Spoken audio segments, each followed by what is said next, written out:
one of the 10 incarnations of Mahavishnu in Varahasana too.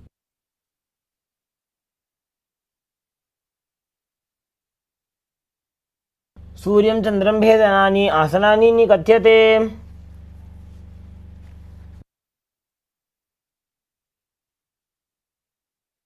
Next up is Mundasana, another inverted posture. So if you need the support of a wall, set yourself up. Now place your forearms on the ground, shoulder width apart, interlock your fingers, place the crown of your head onto the mat, walk your legs forward, raise your hips and raise your feet up off the mat. Gaze through your nose and visualize yourself as a lopped tree as you breathe calmly through your nose in Sahajra Kumbhaka.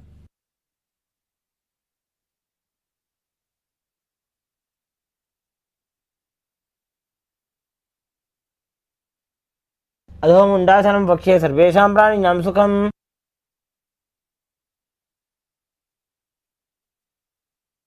Next up is Andhasana. Now place your head in between the knees as you hold onto your head. Gaze through your nose as you visualize Swamiji in your inner space. Inhale through your nose and exhale through your mouth in this asana.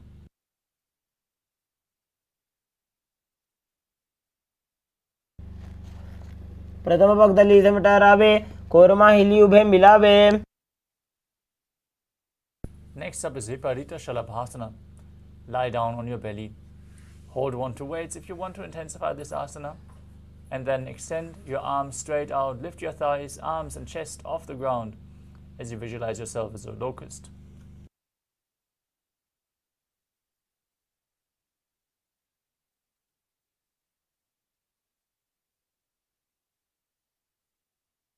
शलभासन भेदाश्च नटभेरुण्ड नामके. The next asana is Kapalasana. Now place your hands to the side of your body with the palms facing down next to your hip. Place your forehead on the ground and lift your legs up as you visualize a skull representing the mind with purified thoughts and the strong will to attain enlightenment in Kapalasana, the skull posture.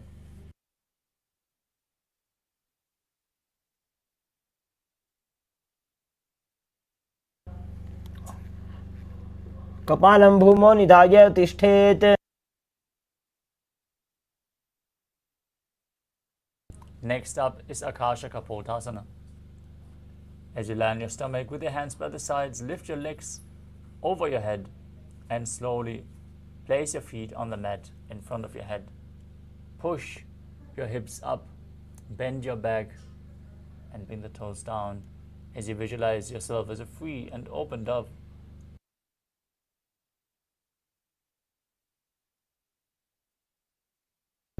उष्ट्रासने स्थित्वा चरणौ भूमेरुत्थाप्य.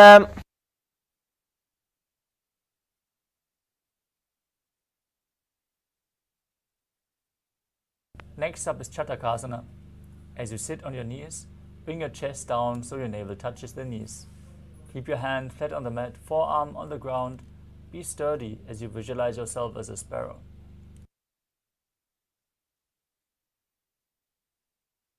कूर्पर्यन्तौ हस्तौ धरामष्टभ्याम्.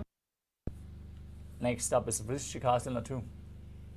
As you kneel down with your hands and elbows on the mat, raise your legs, bend your back to touch your feet on the head.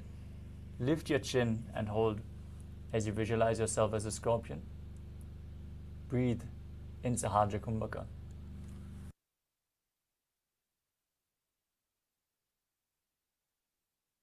क्षेपपुच्छ प्रतिमां कृपाश्री धृत्वा सुशीर्षे शिवं विधायकौ.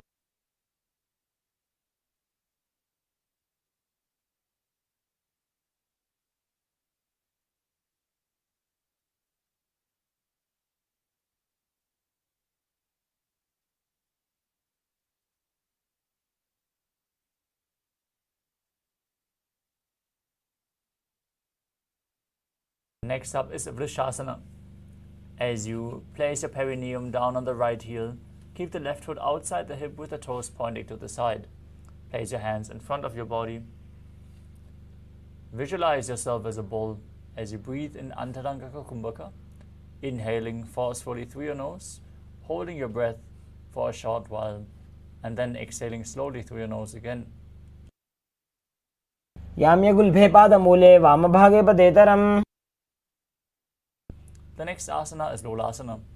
From the same position, press your hands on the ground and raise your feet up and lift your knees off the ground as you cross the toes of the left foot over the right and visualize Swamiji in your inner space in Lolasana. लोलासनं सदा कुर्यात् वायुलोलापघातनात्.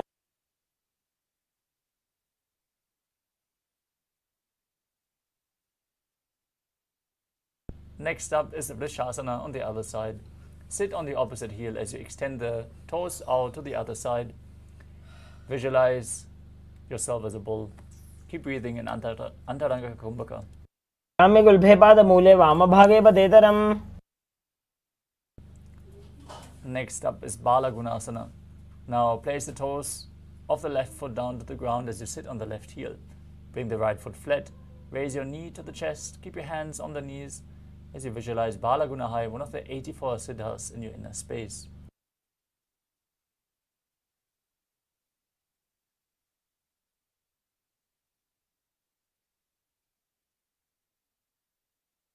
Next up is Grahasana. As you squat with your feet flat on the mat, bring your elbows under the thighs and wrap your hands around the shins as you hold onto your ankles from the outside and visualize yourself as the entire planet.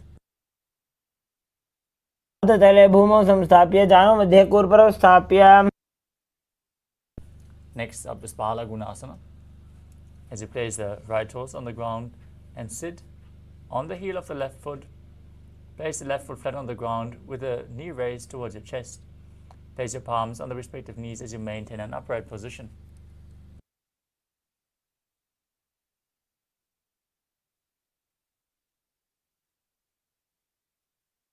आसन को गुण जल विकार जाई.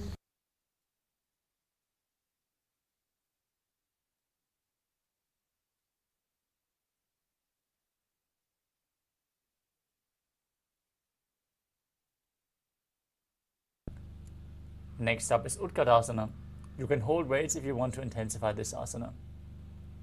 As you squat on the toes with the heels up and the knees raised off the mat. Place your perineum on the heels and your hands on the knees. Now, keep your spine straight and visualize Swamiji in your inner space.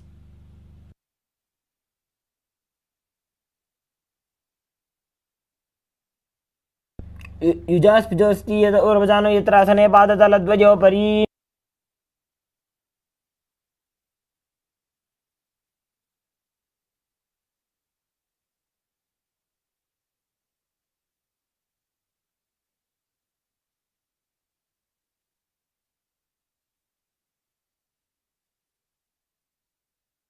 Next up is Vajra Sangharasana too.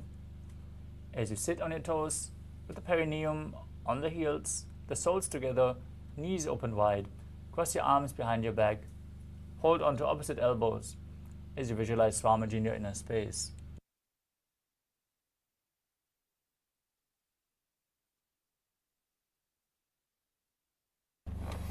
प्रथम प्राणापानी होय बैसे दो वेड़ी गुदानी बैसे.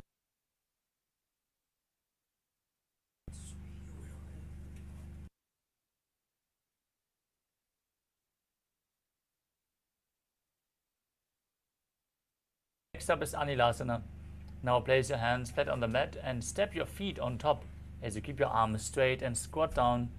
Gaze to your nose and visualize you're able to consume and live off of air alone.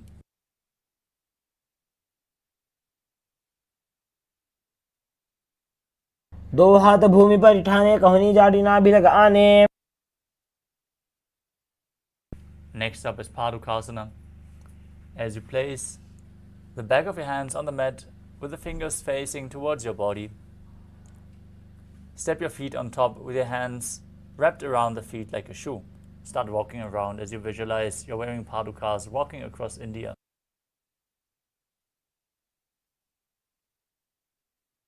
हस्ततलयोः पादतले कृत्वा तिष्ठेत् गच्छेत् पादुकासनं भवति. Next up is Kukkutodanasana.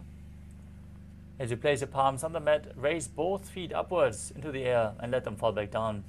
Do this again and again as you visualize yourself as a rooster.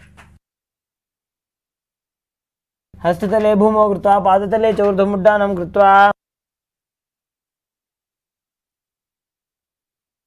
Next up is Viparita Nrityasana.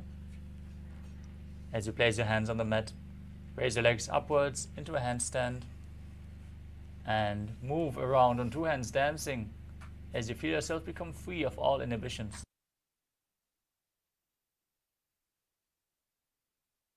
हस्ततलाभ्यां भूमिं वष्टभ्याम्.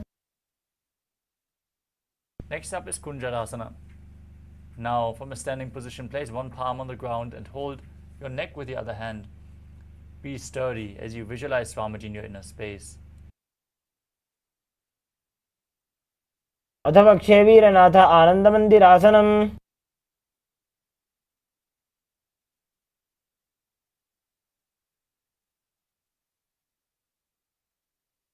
Now repeat Kunjarasana on the other side. Place the other hand to the mat and visualize Swamiji in your inner space. अथ वक्षे महादेव कुञ्जरासनमुत्तमम्.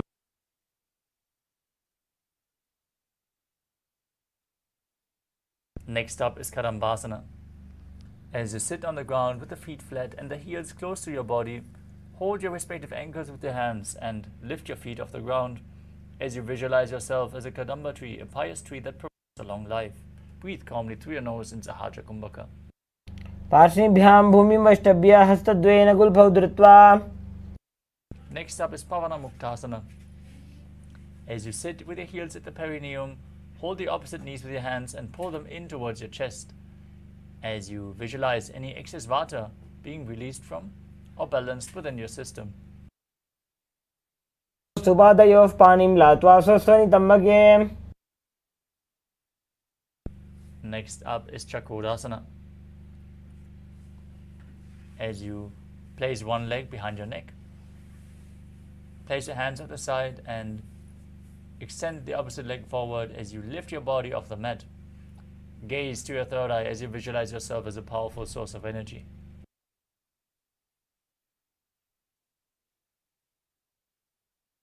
पूर्वतानं चतुष्पादपीठं वज्रासनं तथा.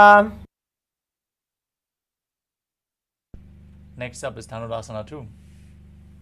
As you sit on the ground, hold the toes in Prana Mudra and keep one leg straight and pull the other foot in towards your ear as you visualize yourself as a bow.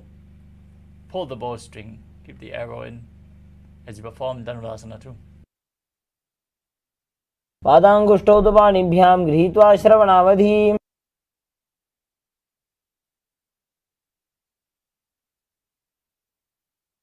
Next up is Ashtavakrasana.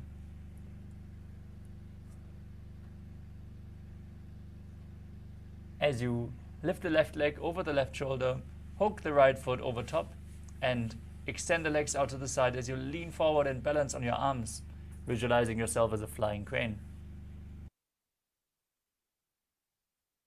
वासिष्ठमतकौण्डिन्यम् ऊर्ध्वकुक्कुटमेव च. Next up is Pranasana. As you place the right foot on the left thigh and bring the left foot flat on the ground with the knee raised, bring the left shoulder underneath the left knee, push the right knee down to the mat with the right arm, gaze to your third eye and visualize you are immortal and able to exist solely from prana.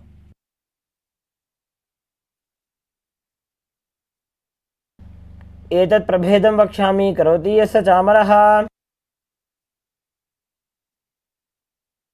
Next up is Padmasana. As you place the right foot outside of the left hip, step the left leg over top of the right knee. Now twist your body around the raised knee, bring the arm below the knee and interlock your fingers behind your back as you twist your spine. Gaze up to your third eye and visualize Sage Matsindana, the master of Hatha Yoga in Parshvamatsindrasana.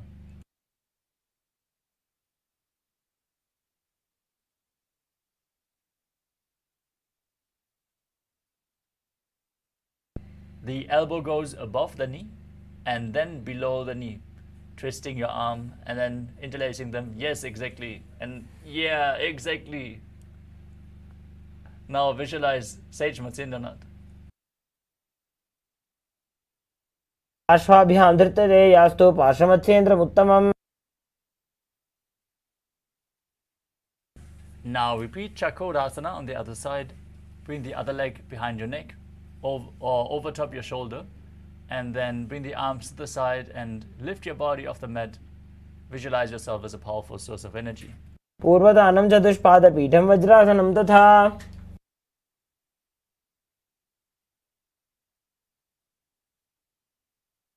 Next up is Dhanurasana 2 on the other side. Hold onto the toes in Prana Mudra. Pull the other foot towards your ear as you visualize yourself as a bow. पादाङ्गुष्ठौ तु पाणिभ्यां गृहीत्वा श्रवणावधि. If you have any questions about the asanas, you can also post them in the chat. We are going to respond and give support for the asana practice. Now place the right foot over top of the right shoulder and hook the left foot over top as you extend the legs out to the side. Lean forward and balance on your arms, visualizing yourself as a flying crane as you lift off above the mat.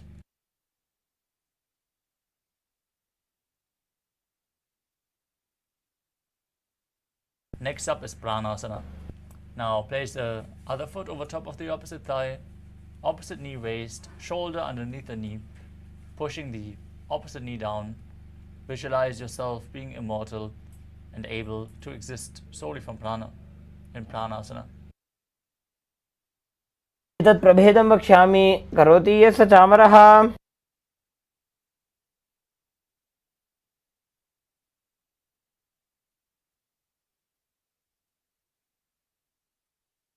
Now repeat Padmasana on the other side. Bring the left heel to the right hip, stack the right foot over top of the left knee, twist your body outside the knee, bring the arm below and interlock your fingers behind your back. पार्श्वाभ्यां धृतते यास्तु पार्श्वमत्स्येन्द्रमुत्तमम्.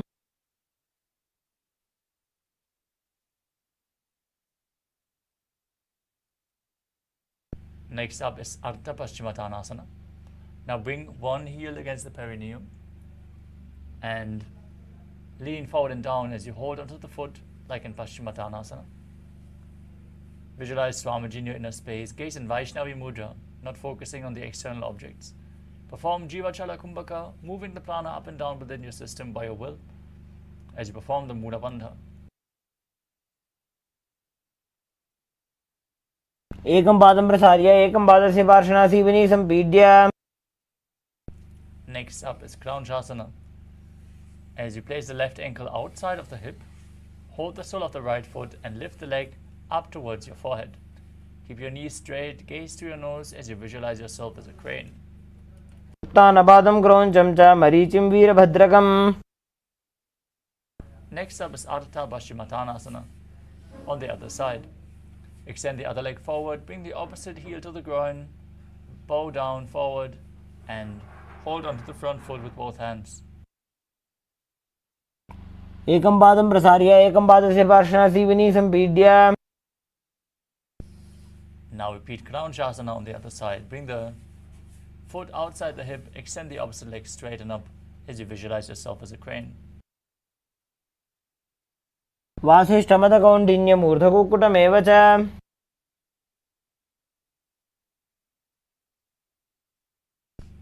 The next asana is Swastikasana. Now bring the soles of the feet in between the thighs and calves. As you keep your spine straight, place your hands resting on top of the knees as you gaze through your nose and embody peace, well-being, good fortune and prosperity, visualizing a swastika. जानुर्वोरन्तरे सम्यक् कृत्वा पादतले उभे. Next up is Gorakshasana. As you keep your feet in the same position, cover your heels with your respective hands. The fingers spread on top. Gaze to the nose. Tuck your chin to the chest. Contract the perineal region. Visualize Sage Goraknath, the founder of the Natha Yoga Hindu Sampradaya in Gorakshasana. जानुर्वोरन्तरे पादौ उत्तानौ व्यक्तसंस्थितौ. Next up is Bakasana 2. As you bring the left heel to the perineum and the right foot over top of the left thigh, close your eyes with the index fingers, the nostrils with the middle fingers, the mouth with ring and little fingers, and the ears with your thumbs as you meditate on the enlightened one. Visualize Swamiji, gaze to your third eye.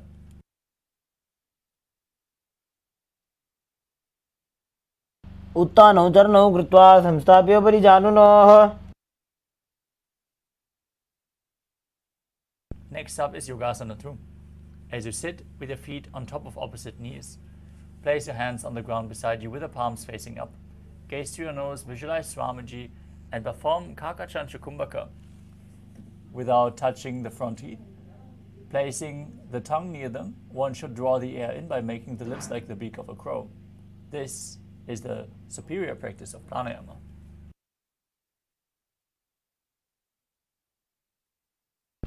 उत्थानौ चरणौ कृत्वा संस्थाप्य परिजानुनः. Next up is Urdhva Kukutasana. Now rotate your hands at the side of your body, place the palms down, and lift your legs up in padmasana as you visualize yourself as a rooster. वसिष्ठमतकौण्डिन्यम् ऊर्ध्वकुक्कुटमेव च. Next up is siddhar asana. As you sit in padmasana, bring your hands in between the thighs and calves. Place your palms flat on the mat as you gaze to your nose and visualize Swamiji in your inner space. प्रथम पद्मासन को करे, हस्त दो वो गोड़ासन दिधरे.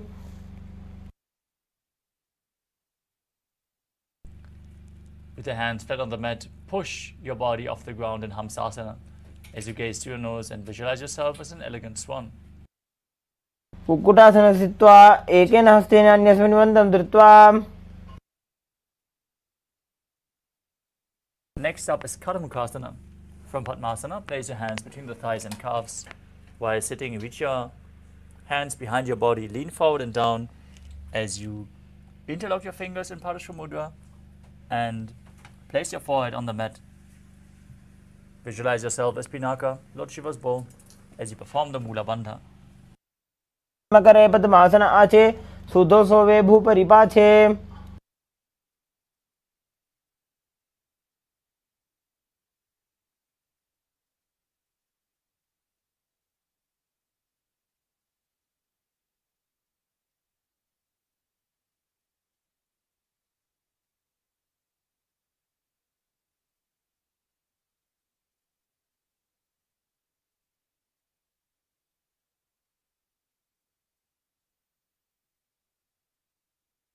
Next up is Kurmasana 2.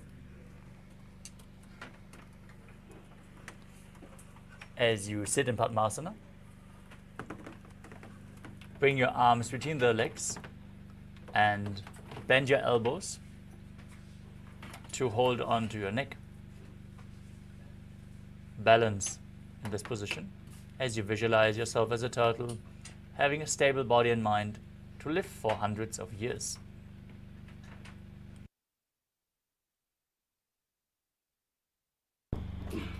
By जंग पर दक्षिण पावा, दाई जंग पर by ल्यावा. From the same position, tuck your chin to the chest, gaze to the tip of the nose, and rejoice knowing you're sitting in Shiva's secret knot posture, Grandhi Bhedasana. अथ वक्षे नीलकण्ठ ग्रन्थि भेदासनं शुभम्.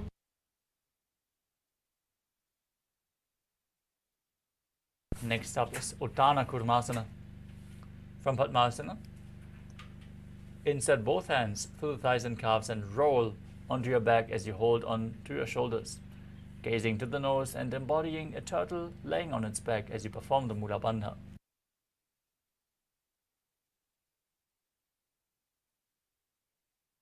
कुक्कुटासन बन्धस्थं कराभ्यां धृतकन्धरम्.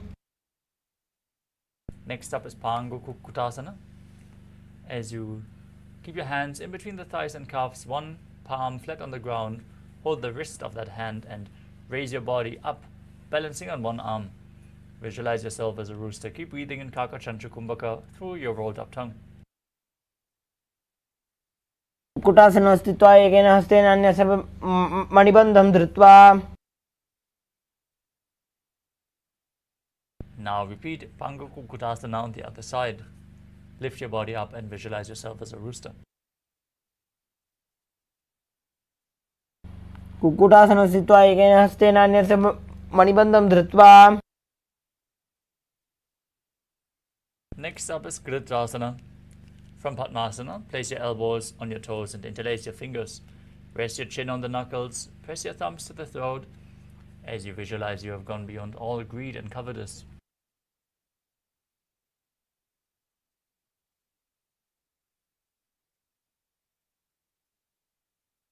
जानोर्वोरन्तरे पादौ उत्तानौ व्यक्तसंस्थितौ.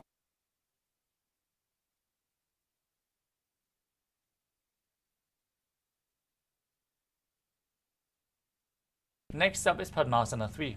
As you sit in Padmasana, hold one hand over the other with the palms facing upwards. Keep your spine straight, gaze to your nose, and visualize Swamiji as you perform all three bandhas, Mahamudra Bandha.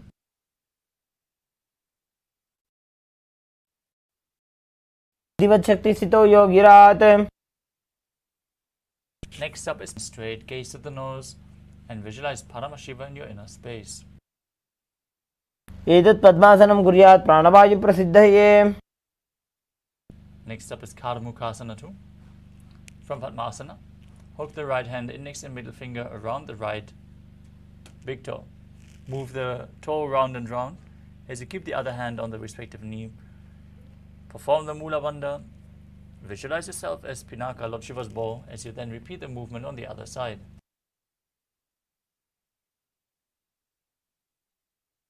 आसनमावक्षे योगपूरकरक्षणात्. Next up is Karmukasana 3. From Padmasana, cross your arms behind your back and hold onto the big toes. As you gaze through your nose, engage all three bandhas, Mahamudra Bandha, and visualize yourself as Pinaka, Lord Shiva's bow. कार्मुकासनमाक्षित्य उदरे पूरयेत् सुखम्. Next up is Dridhasana. As you maintain Karmakasana 3, lift your chest up, gaze up to your third eye. Visualize yourself as the action of Paramashiva's third eye, destroying anything you come across. ऊरुभ्याम् उपरि स्थाप्य पादयुग्मं प्रयत्नतः.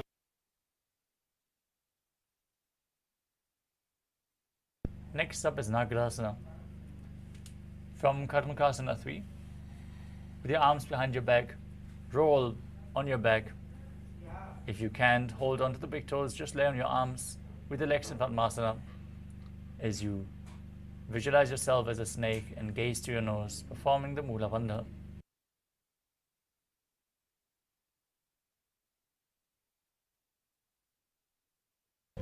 प्रथम पद्मासन कोठाने द्वौ हाथ पाछाने आने. Next up is Kandukasana. Now free your arms and legs. Pull your knees in towards your chest, interlock your fingers and pull your knees in. As you bring your head up to the knees, squeeze your body into a ball as you breathe calmly through your nose in Sahajra Kumbhaka and Kandukasana. वेत्रासने स्थित्वा हस्तपादान् निष्कुष्य.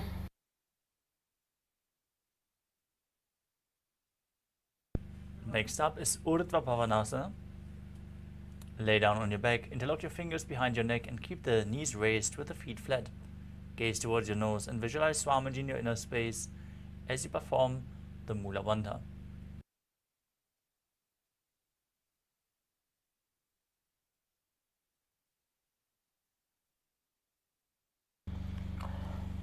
प्रथमे सूधो San करावे, गोड़ा उभा राशि मिलावे.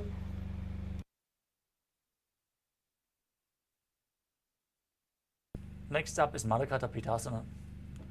As you lay on your back, bend your knees and keep your feet flat on the mat. Place upturned palms underneath your heels. As you push your hips up off the mat, perform Jalandhara Bandha and Mula Bandha. Breathe in Murcha Kumbhaka. Force the air out through the throat lock, pushing the Kundalini Shakti up towards your head region as you visualize yourself as a powerful alpha ape. उत्तानशयनं पादतले उत्तानहस्तयोः स्थापयेत्.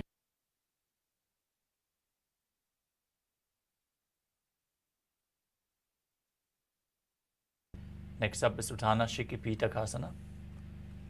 As you lie supine, raise your hips up, support your hips with your hands, placed at the waist. As your elbows bear the weight of your body, tuck your chin to the chest, gaze to the nose, and visualize Swamiji in your inner space. जङ्घोरुबलहीनश्चेत् उत्तानशिखिपीठकम्.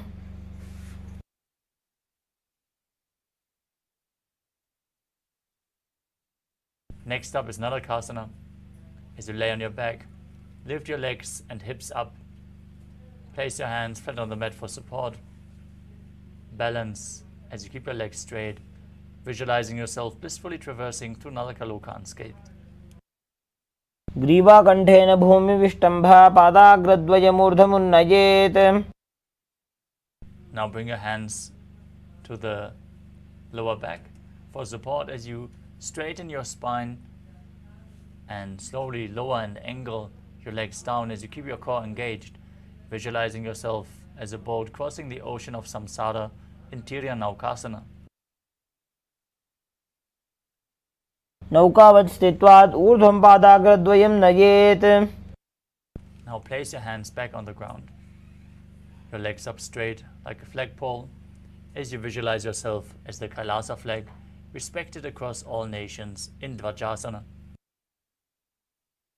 तिर्यन्नौकावत् ग्रीवापृष्ठगोर्परैः भूमिं वष्टभ्य. Now lower your body down, lay down flat, keep your hands at the side of your hips. Perform Shakti Chalan Mudra once more, contract the perineal region. Forcefully push and pull the Kundalini Shakti from Muladhara to Sahasrara Chakra, all the way along your spine. Relax. Completely unclutch from any internal or external movements. Be completely still as you visualize that your body is dead and Swamiji, the Supreme Pontiff of Hinduism, is liberating you in Meditasana. Internally chant Om Nityananda Paramashivoham. उत्तानं शववद्भूमौ शयनं तु शवासनं. शवासनं श्रमहरं चित्तविश्रान्तिकारणम्.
Now slowly return to your physical body. Start to wiggle your fingers and toes, your wrists and your ankles, your elbows and your knees. Pull your knees in towards your chest. Rock your body from side to side and slowly return to a comfortable seated position. Congratulations, you completed the Dvitiya Vinyasa Krama, or 308 asanas. With this, we are going to conclude today's Nityananda Yoga session and move on straight to the power manifestation. So stay tuned, get ready to manifest the powers of Paramashiva as you sit straight with your head, neck and spine in a straight line, hands in Namaskara Mudra in front of the heart center. Close your eyes, take a deep breath, visualize Swamiji attitude for this ritual of yoga as we chant the Purna Mantra.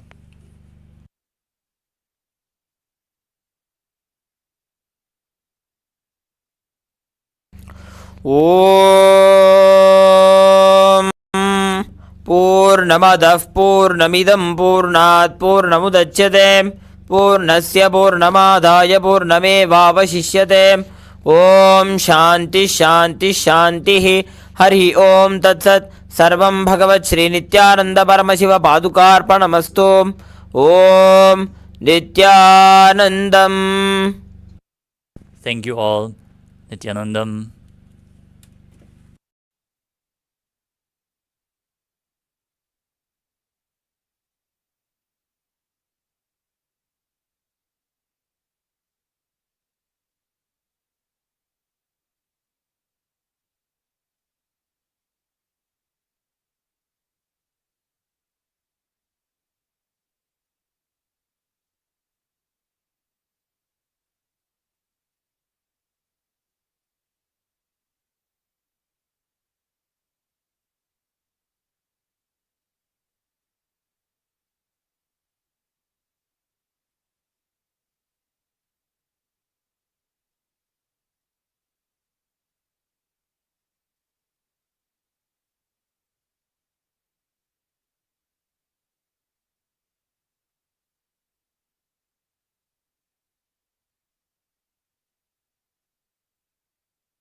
Nityananda Paramashivoham. Om Nityananda Paramashivoham. I request all the participants to kick it down. We'll be entering into the Power Manifesting segment. Please pack all your yoga items and get ready for the Power Manifesting segment. Now I request all the participants to pick your all the items here for the Power Manifestations. Starting from Ananjana, Krishna Shila, Malinga, all the alchemy products needed for the Power Manifestation. And also bring your blindfolds, notebooks, pen and paper. So we have a few moments to quickly prepare ourselves for the Power Manifestations.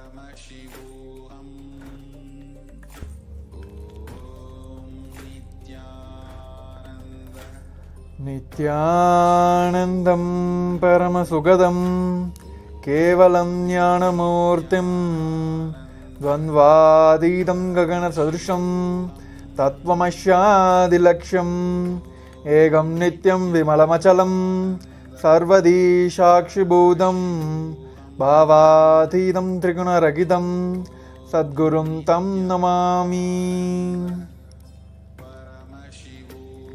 Yes, Nityananda everyone, welcome you all back to yet another day of Paramashivoham Level 3 Season 2 with the Supreme Pontiff of Hinduism. Yes, so it is a wonderful yoga segment. It was an intense yoga segment, so hope everyone had a breakthroughs. Please, even though if you are facing any difficulties in the asanas, please continue doing, by which you will be able to manifest a very healthy body, because that is very much needed for our even the power manifestation as well. So yes, as we just finished the intense yoga segments, now I'll be entering directly into the power manifestations. It is going to be a 20 minutes packed power manifestation. So in this, we'll be doing the power of third eye. I'm going to project to you the random pictures where you can see through your third eye by manifesting the power of third eye. So yes, let us get ready. I request all the participants to put your keep your blindfolds ready. Make sure it is completely tight. You're not seeing anything outside of the blindfolds. Make sure it is making it completely dark. Sit in a comfortable position. Sit straight, head, neck, spine in the straight line. Visualize yourself as Paramashiva, sitting with 25 heads, 50 hands and 75 eyes. Just intensely visualize Swamiji sitting in your third eye and manifesting this power. With this powerful space, let's chant the Mahavakya, Om Nityananda Paramashivoham. Om Nityananda Paramashivoham. Om Nityananda Paramashivoham. Om Nityananda Paramashivoham. Nityananda Paramashivoham. Om Nityananda Paramashivoham. Om Nityananda Paramashivoham. Om Nityananda